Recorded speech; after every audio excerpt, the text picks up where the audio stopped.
The world is a scary place where danger lurks around every corner. These are the incredible, true-life stories of people who face their most desperate hour and live to tell about it. Tonight, a rocket fuel factory explodes, sending shockwaves through the Nevada desert. Plus, a cop fears for his life when a suspect opens fire at point-blank range. And a bobsled spins out of control, sending its riders on a terrifying downhill plunge. Then, a massive cloud of poisonous gas erupts from one of the world's deadliest volcanoes. And a spectacular crash sends a stock car flying. Can the driver possibly survive? These are images so startling, so awesome, so unbelievable, you may think that you're watching a movie, but you're not. Everything you are about to see is real. Real people, real danger, real excitement. Get ready to experience the thrill of a lifetime. You are about to witness the world's most amazing videos.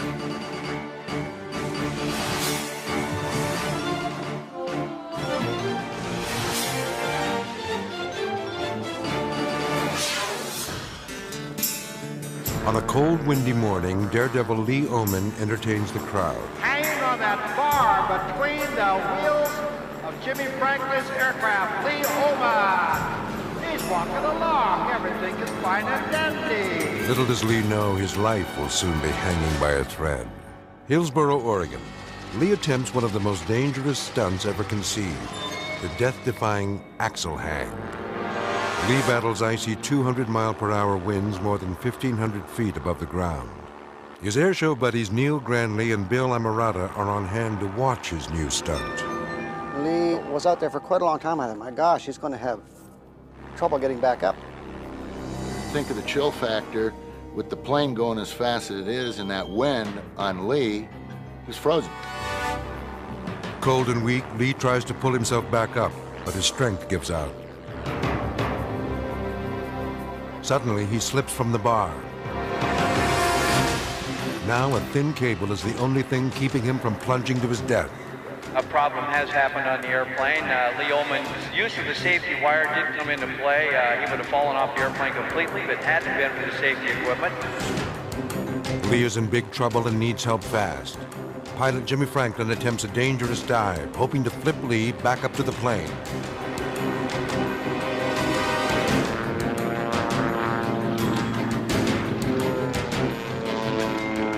But the daring maneuver doesn't work.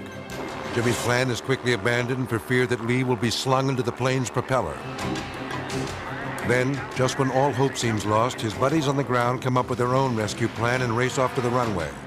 The plan was to get the truck, match the speed of the aircraft, and get Lee. But time is running out, and the aircraft is dangerously low on fuel. The driver of the truck must precisely match the speed of the plane. The slightest error could be disastrous. Lee is carefully lowered to within inches of the truck. Then, the men make a life-saving catch. Lee had said to me after I'd grabbed him, he says, "Don't let go of me." And I said, "I won't." The fellow in the truck with me said, "Jim, we've got him." At that point, Jim put power on and started to fly away. Now the safety wire that had saved Lee's life is threatening to pull all of the men out of the truck. Their lives hang in the balance. But fortunately, they are able to cut the wire and free themselves just in time. Jim, we got him. He's in the truck. He's in the truck. I looked up and it just sounded like a .357 Magnum going off.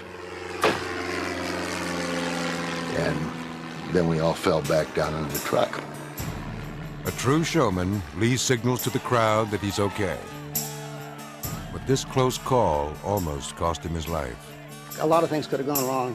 We think we just sort of accomplished a miracle. Thanks to his fearless friends, aerial stuntman Lee Oman cheated death that day and lived to tell about it. Was that a show or what?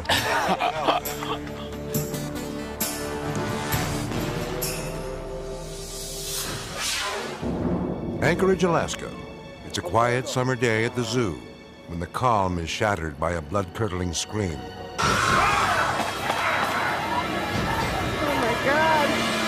Oh my God! Tourist Catherine Warburton has wandered too close to the polar bear cage, and one of the wild animals has grabbed her. She is trapped in the wild beast's mammoth paws and gnashing teeth. Can somebody call someone? Somebody's coming. Get a tranquilizer gun! Zookeepers battle the 2,000-pound bear, desperately trying to free Catherine from the creature's powerful grip. Just when it appears that the bear is winning the life and death struggle, the rescuers manage to pry the battered woman loose. Catherine drops to the ground, writhing in pain. She suffers lacerations and a broken leg. Stay back. Is anyone calling? Well, it's going to need some stitches. Yeah, they're good. While recovering from her injuries at the hospital, Catherine relives her nightmare at the zoo. Looking back, it was the dumbest thing I've ever done in my life, that's for sure. Oh my God! Ever since Catherine's horrifying ordeal, zoo officials have taken drastic measures to prevent attacks like this Get a tranquilizer gun! from ever happening again. Fire department. Emergency. We need the fire department. All you can get here immediately. What's the problem? We just had a big explosion and everything's on fire.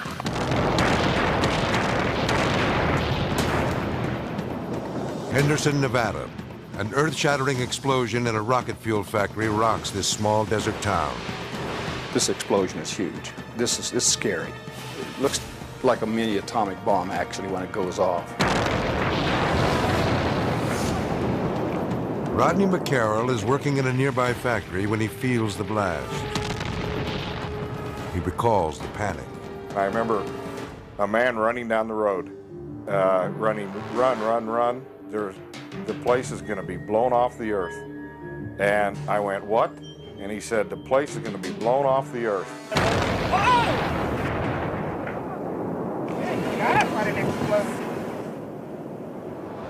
The sound was instantaneous. It was just huge. And then you could see the shock wave rolling across the ground at you. The shock wave is so powerful that it destroys much of the town. At that point, I felt that anybody who was within the area surely must have lost their life. Got out of our cars and started walking, and the explosions just blew us straight up in the air. Unbelievable. Oh, it just blew again. It threw me about 60 feet through the air and put me through the wall of the office. There were people running out of the desert. I mean, a lot of people running out of the desert that had been injured by falling down or, the blast had blown them, sometimes 50 and 75 feet.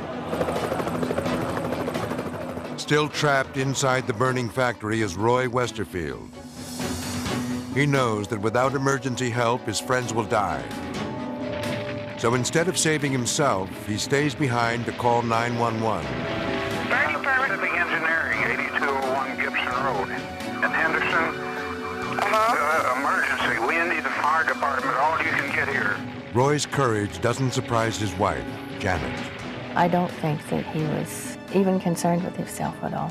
Roy just wanted to get his people out of the building. He wanted them to be safe.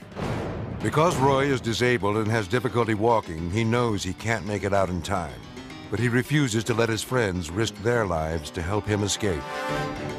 He knew that if they tried to help him, all that would have happened was they would have added one more casualty onto the list. Seconds later, another blast.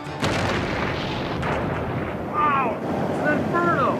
With a force equal to a 3.5 magnitude earthquake, it's the biggest explosion yet. Did you let heat? You can't tell me people got out of that. Oh, no. Now the town looks like a war zone. And it was the eeriest feeling driving down this road. There was debris all over the asphalt road. And there were cars parked along the side. I had no idea of where all these people had gone. Had they all been killed in the explosion?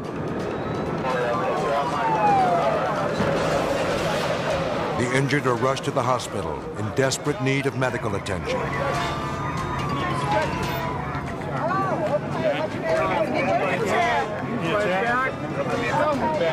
We need to stretch a little bit. Henderson was shut down. Henderson was physically, absolutely shut down.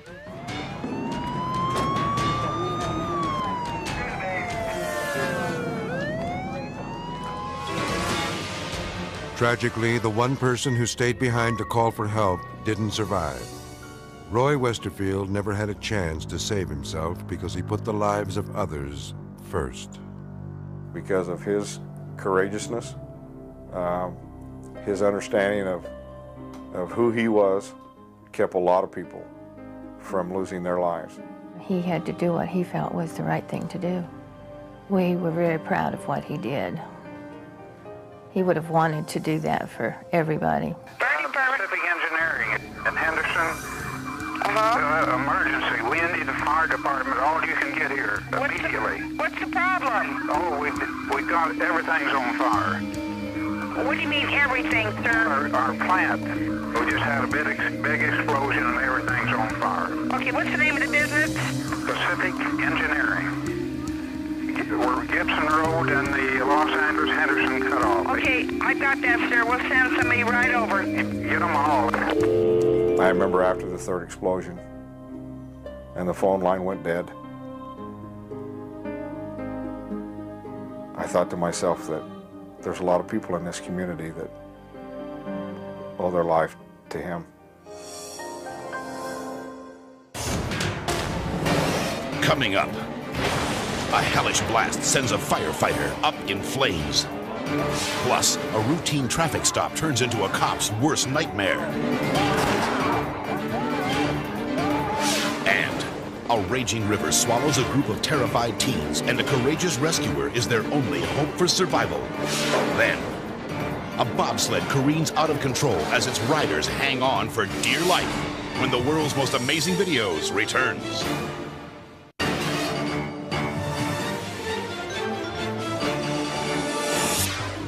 San Diego, California.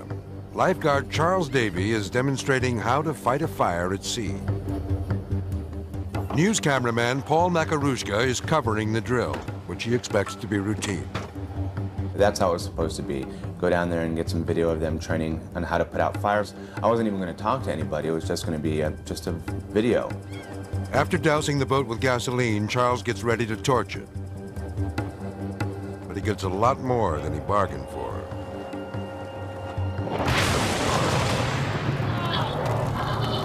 The gasoline fumes ignite, causing a huge explosion. Charles disappears from sight. I didn't know if he was alive or if he was dead. I thought he was dead. I really did. I didn't think anyone could survive. The fireball knocks Charles off his feet and the boat is completely engulfed in flames. Seconds pass and still no sign of him. Then, just as a rescue team pulls alongside the burning wreckage, Charles emerges from the fiery inferno. My breathing apparatus had got hung up on the bottom of the boat, and all I could think of was the boat's going to go down and I can't get up, or I'm going to burn. Once free, Charles barely escapes the flaming death trap. With no time to lose, he dives into the water and swims to safety. I knew I was in trouble when I was 6 feet in the air and my feet were above my head and there was flames everywhere. Watch closely. You can actually see Charles fly into the air. It's amazing that he survives. I'm very lucky. I'm very lucky to get out with my life. The day before his near-fatal accident, Charles found out that his wife, Janine, was pregnant. Now there are 2 extra people who are glad that he survived. His newborn twins, Max and Sydney.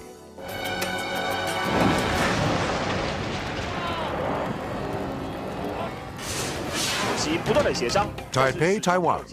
The National Assembly is a place for courtesy, respect, and the thoughtful exchange of ideas. Not an exchange of punches. When 2 opposing parties can't come to terms, they settle their arguments with their fists. This representative is so fed up, he's about to take matters into his own hands. Snorting mad, he marches up to his esteemed colleague and punches him right in the mouth. When all is said and done, several legislators are taken to the hospital with bloody lips and bruised egos. proving that lawmaking can be a very dangerous business.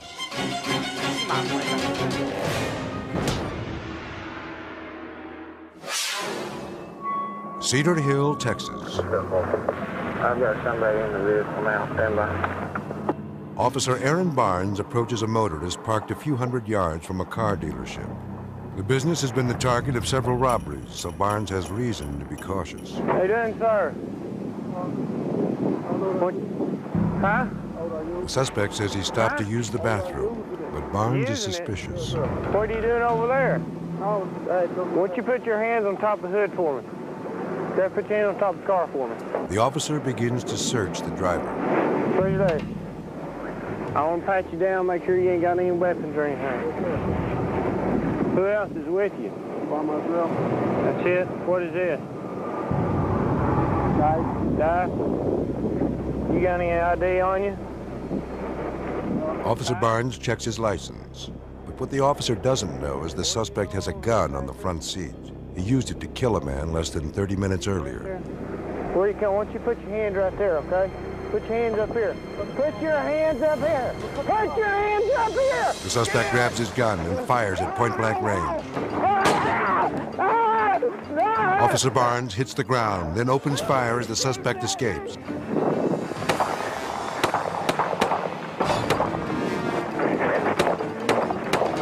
Seconds later, a backup police unit arrives. Barnes cries out from the darkness.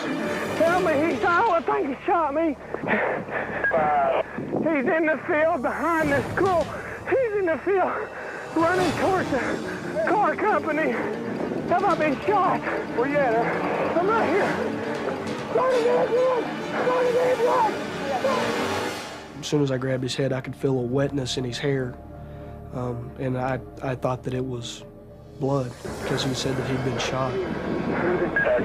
Where you hit? I think I'm hitting the head. Look at him. Jesus. Lay down, okay?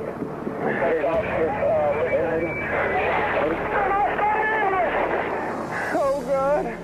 To hear him and those screams for help over the radio, and then when you grab him and he just wilts in your hand, you think, you know, dear God, what's happened to him? But luck was on Officer Barnes' side. What he felt was the gun's muzzle blast, not a bullet. Until I got laid down and got still, that is the first time that I realized that I wasn't hit. Where's he at? He's down that hill. He's wearing a blue jacket. After an intensive 3-hour manhunt, the suspect is finally apprehended. Officer Barnes' near-fatal encounter has changed his life forever.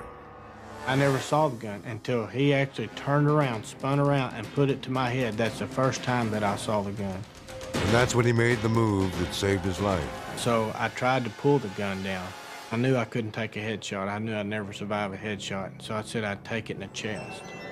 I had a vest on, and I figured that it would stop the penetration. As the officer wrestles for the gun, the suspect pulls the trigger. Fighting for his life, Officer Barnes fears that his children will see him die on this videotape. After it went off, you know, I thought I didn't want to die. I had my kids, and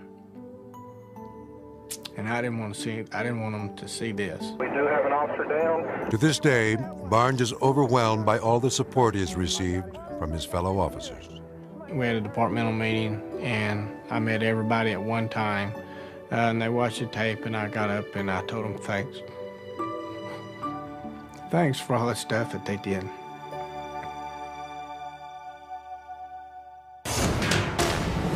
Next up, it's the scariest crash ever caught on tape.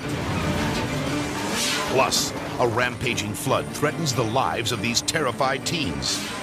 And a stunt gone bad provides a shocking ending to a daredevil stunt show. When the world's most amazing videos returns.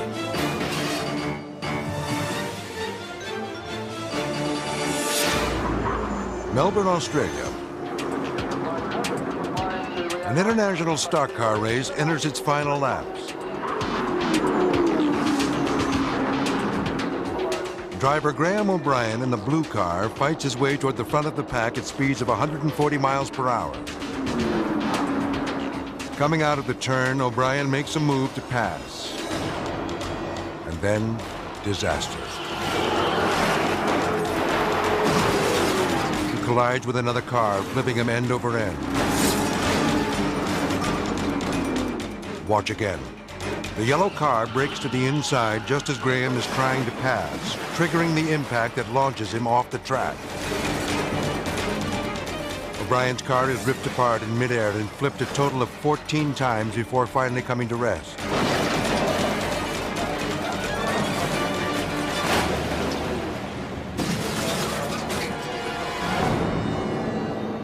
Emergency crews rush to the scene and try to pry Graham from the mangled wreckage.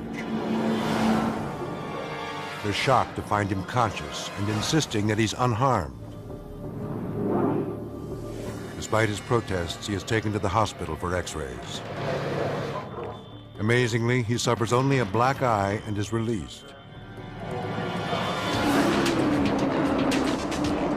His mad dash for the finish line may have come up short. But on this day, Graham O'Brien has more than a victory. He has his life.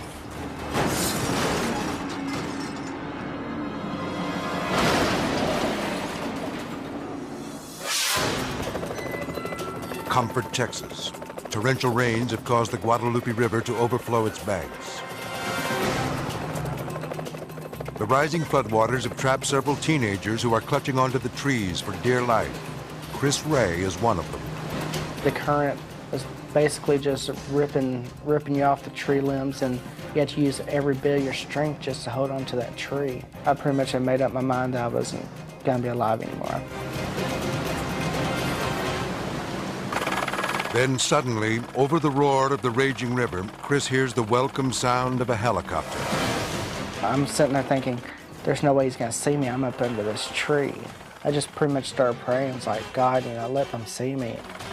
Luckily, the rescue team spots him and positions their chopper above the trees. They throw Chris a rope, and the exhausted teenager ties it around his chest. It started going through my mind, how am I going to hang on to this rope? My strength's already gone.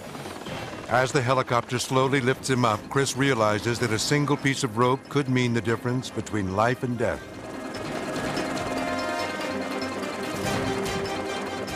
I have a little fear of heights, so, I'm just sitting there hanging on to this rope for dear life.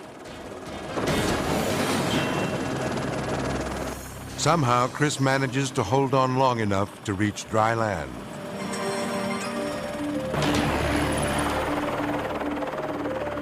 One of the rescuers races over to find out what happened. He is shocked by what Chris tells him. How many are there of you? There's a bus over there, 40.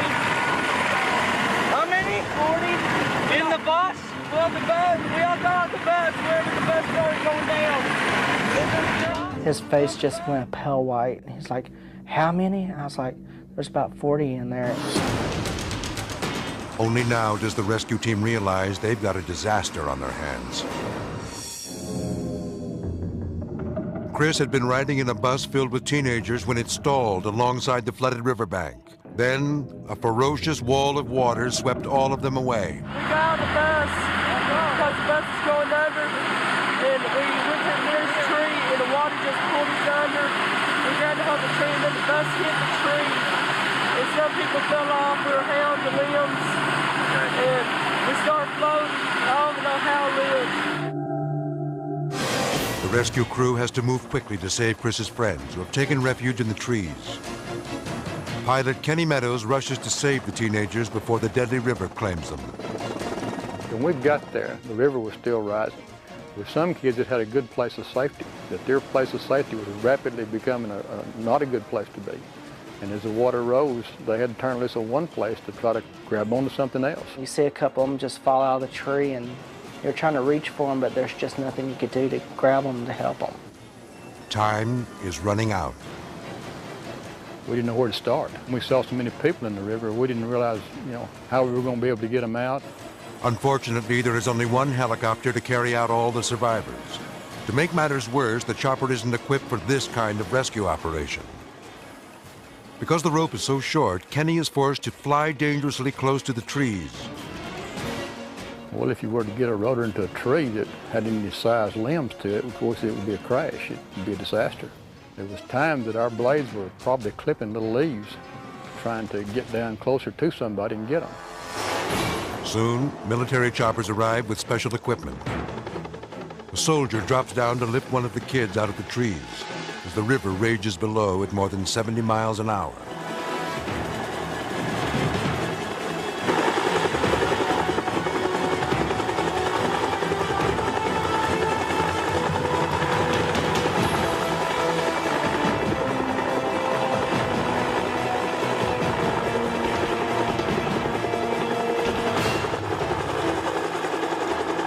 The rescue is a success, but the next one isn't so easy.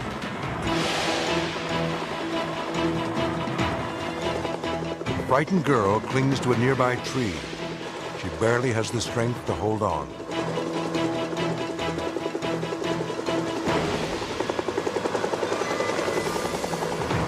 As the rescuer tries to maneuver into position to grab her, he is whipped by the branches of the tree. Now he's in danger of becoming the flood's next victim. But he's not about to give up without her. He makes a second attempt. He reaches for the girl, but she's too scared to let go. Suddenly, he loses his grip. Now, barely hanging on over the deadly current, he musters the strength to pull himself back up.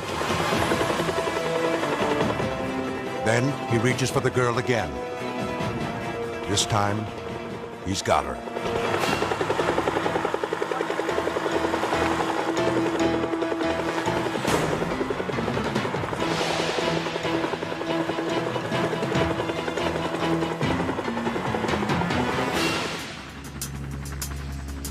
"33 people are rescued from the Guadalupe River. The ravaged church bus is a painful reminder of this terrible catastrophe. Looking back on his near-death experience, Chris Ray remembers that fateful day. I felt like there was still a lot that I wanted out of my life. I wanted to have kids. I wanted to be married.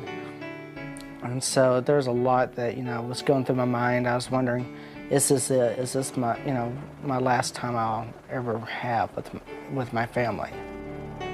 Chris has returned safely to his parents, but other families aren't so lucky. It was very hard. It's still very, very hard.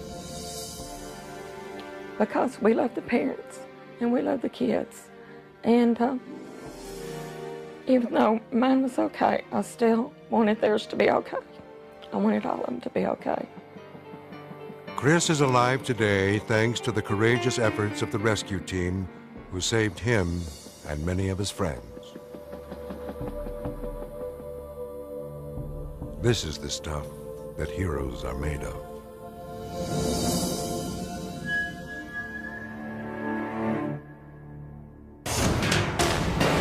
Up next, a clerk is robbed twice in the same night with 2 loaded guns and a pitchfork. Plus, 2 cops get more than they can handle when they pull over the town terror. That's a live animal, and so am I!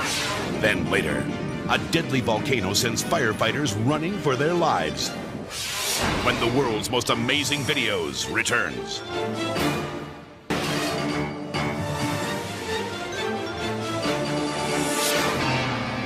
Wanganui, New Zealand. Daredevils Tony Manfredos and Thomas Canara are gearing up for the grand finale of their death-defying stunt show. They plan to drive through a wall of flames and explode their car into a giant fireball. This dynamic duo has performed the risky routine dozens of times before, but when lethal explosives are involved, there is no guarantee of safety.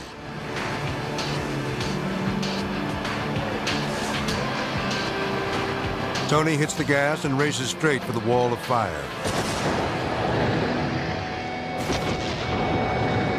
The impact sets off an incredible display of pyrotechnics. A second, more powerful explosion detonates containers of high-octane fuel that have been placed in the car. blowing its doors and hoods sky high.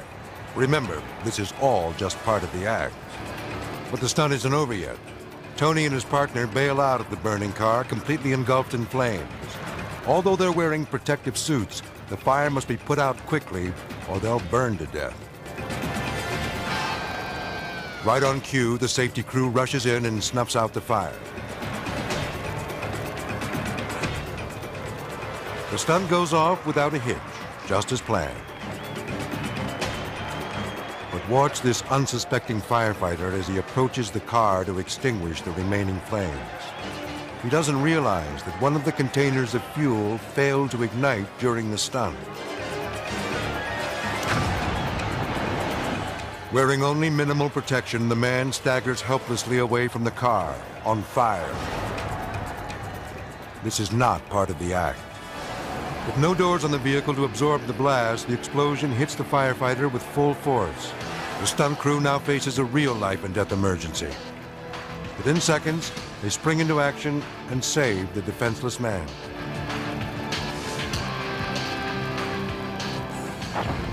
Thanks to the crew's quick response, the firefighter walks away from the shocking explosion with only minor injuries. Queensland, Australia. Shopkeeper Roger Granger has been the victim of several late-night robberies. But tonight, he'll get the chance to change all that. A pitchfork-wielding bandit rushes into the store, demanding that Roger hand over the cash. Rather than give in like so many times before, Roger decides he's had enough. I just said, no, you're not getting it. You work for it like I do. The devilish desperado tries to leap over the counter, but Roger is packing a weapon of his own, a solid steel crowbar. Get out of here!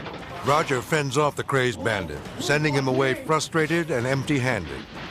What? You come back again, you bastard! But just as Roger begins to phone the police to report the crime, a suspicious car pulls into the parking lot. Incredibly, just seconds after the first robbery attempt, 2 more hold-up men enter the store. But these guys aren't carrying pitchforks. They're armed with shotguns.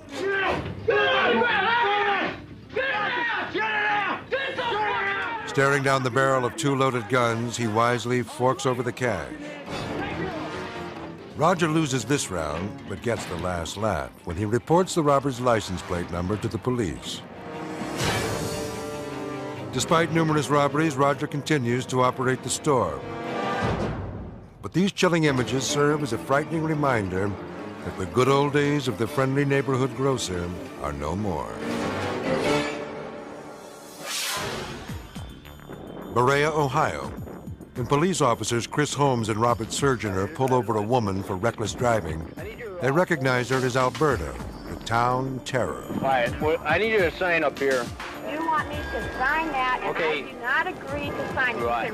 Do you understand? There was always the chance when you gave Alberta a ticket, you were asking for a fun time. Well, I just realize explained you it. have the authority, and I Right. can also say I do not care to sign it as it is written up. Well, then you can subject yourself to going to jail.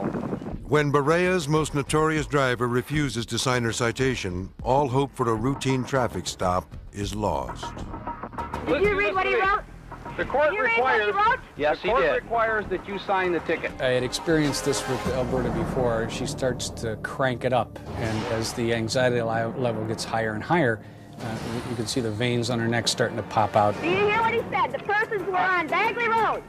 Hey, Alberta, this is an offense that you can go to jail for. I realize that. Okay. Finally, Alberta gives in and signs the ticket. You'll get it signed, okay? But did you hear me ask him nicely the first time? Sign the ticket. Okay. Here is my signature, and I'll tell you why it's this way. There's my signature, and here you are, sir. And there's your bullets, and there's your gun. And the first time I said specify where the people are that I endangered. Do you understand? You're very Okay, clear. you endangered people in I am leaving now. You got your signature. Suddenly, she turns her car on the officers and tries to make a getaway. Get out of the car. Get out of the car. No. Get out of the car. No, sir. Get out of the car. No, sir. This reckless maneuver buys her a ticket to jail. I signed your paper. Do you hear it? This is my personal property. Turn around. Turn around. This is my personal property, and you have offended me. Do you hear me? And you will take care of my cat when you say roll down the window. Although handcuffed in the back seat of the patrol car, Alberta is far from muzzled.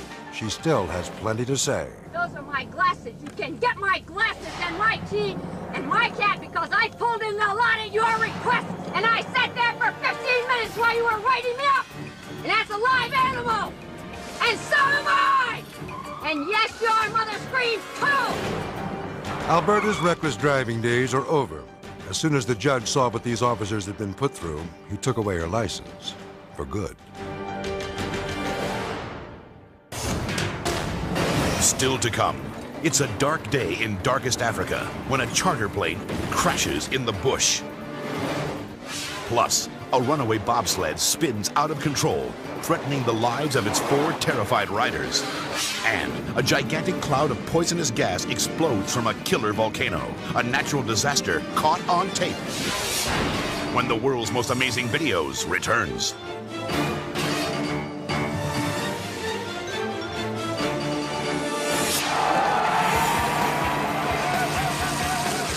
The 4-man bobsled. One of the world's most dangerous sports. It's a 1,400-pound bullet going down, and you have to go down and thread the needle, and you have to thread it right. No seat belts, no airbags, no brakes. There's very, very little room for error. Each time these racers take the track, they risk major injury, paralysis, even death.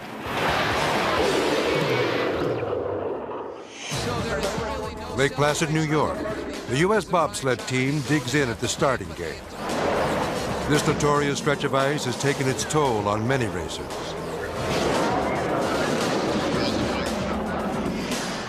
But Chris Coleman and his teammates are determined to make their mark. In our practices, we were doing extremely well. We were having the fastest times down the hill. The ice was very, very smooth, very glassy. The team was extremely excited. The team stands at the ready as their pilot launches the fiberglass hull downhill. Attention, center off. The sled quickly sets a record-breaking pace, rocketing through hairpin turns at lightning speeds and soaring down straightaways at 90 miles an hour. Entering turn number 12, the team is on course for a new track record when disaster strikes. All of a sudden, there was a silence. The sled hits the turn too fast and too high. And before I knew it, I was on the side. And then I said to myself, oh my God, I'm in a crash. The bobsled spirals upside down, pinning the racers next to the ice as they hurtle down the track, slamming into turns with crushing force. Finally, the sled reaches the end of the line and limps to a stop. Crew members scramble to free the battered team from the wreckage. But only 3 of the bobsledders are able to stagger to their feet. I remember the other guys getting out, but I remember I just couldn't move and somebody pulled me out. Chris lies motionless as paramedics check for spinal injuries. Yeah. No. Down back? No. To the relief of teammates and crew members, Chris can move his arms and legs. Incredibly, he suffers only minor injuries and is able to race again just a week later. This time, capturing the silver medal. It was a victory made sweeter by the painful reminder of what could have been. I can't tell you how excited we were just to be up on top of that podium, but just as important, I think we were all very happy just to be alive.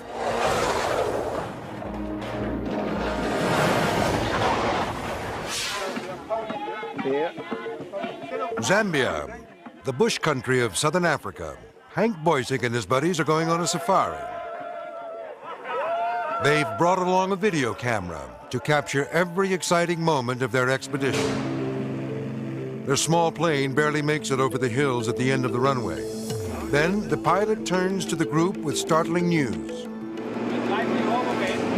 The pilot said, hang on, I think I'm a bit overweight.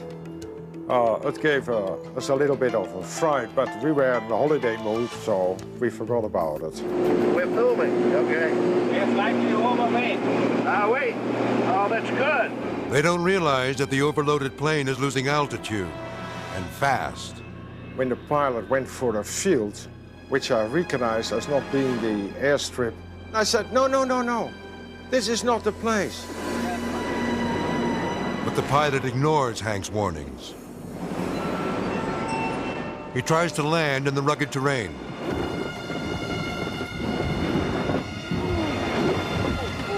But when the plane slams violently into the ground, the pilot panics and shoots back up into the air. And he tried to pull up. We went up. We saw the blue sky from going up. But we went so steep up that the alarms went off. Seconds into the steep climb, the engine dies. I thought, hang on, we are not going to make it. The plane crashes.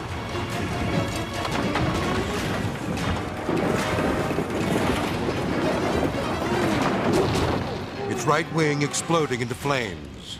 It was silent for half a minute. And then you saw the flickering flames. Then I realized we're getting roasted here. Get out! Somehow, the group manages to escape the wreckage. There were no landing gear anymore. Engine was off. Part of the wing was off. Miraculously, the men survived the fiery crash. But now, they find themselves stranded in the middle of the African bush. But luck is on their side. Local villagers see the fireball and come to their rescue.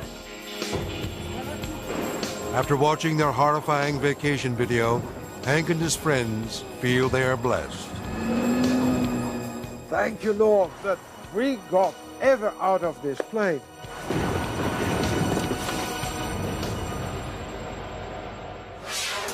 Mountains in Japan. It's a peaceful day in this sleepy little village. Until a deep rumbling thunders from one of the world's deadliest volcanoes. A tourist videotaping the scenic landscape swings his camera around just in time to capture a poisonous cloud of ash exploding over the ridge. Known as a pyroclastic flow, this eruption of 1,500-degree gas and rock speeds down the mountain, hell-bent on destruction. The volcanic blast is a terrifying sight, especially when it is bearing down on you at 200 miles an hour. The town's firefighters make a mad dash for safety, knowing that anyone caught in the cloud's killer path will not survive. Fortunately, no lives are lost during this frightening natural disaster. But this rare glimpse of a deadly pyroclastic flow is a vivid reminder of the powerful forces that lurk beneath the surface of the Earth. If you have one of the world's most amazing videos, then we want to hear from you. Just send it to World's Most Amazing Videos, Post Office Box 933026, Los Angeles, California 90093. If we use it, there's a cash reward waiting for you. So send your amazing videos today. The World's Most Amazing Videos will return. Next on the World's Most Amazing Videos. It's a real-life Titanic. As an ocean liner sinks, the cowardly crew escapes on the lifeboats, leaving hundreds of frightened passengers behind. A sharpshooter takes aim and brings a tense standoff to a shocking conclusion. And a gas truck collides with a speeding train, causing the most devastating explosion ever caught on tape. Next time on the World's Most Amazing Videos.